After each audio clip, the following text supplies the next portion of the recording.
așezați grămadă, să venim acasă și măcar o dată să mai stăm la masă. Așezați grămadă și pe deasupra porții înzoresc salcâmii și în miezul nopții am miroasea pâine, rumenă și caldă,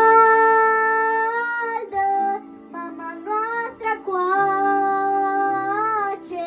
din făină albă,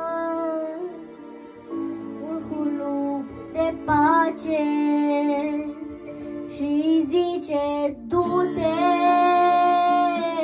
din străini departe, te păzește puii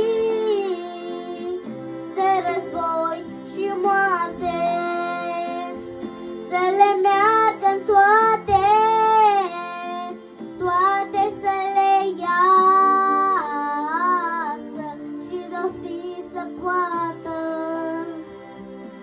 să mai vină acasă, să le meargă-n toate, toate să le iasă și de-o fi să poată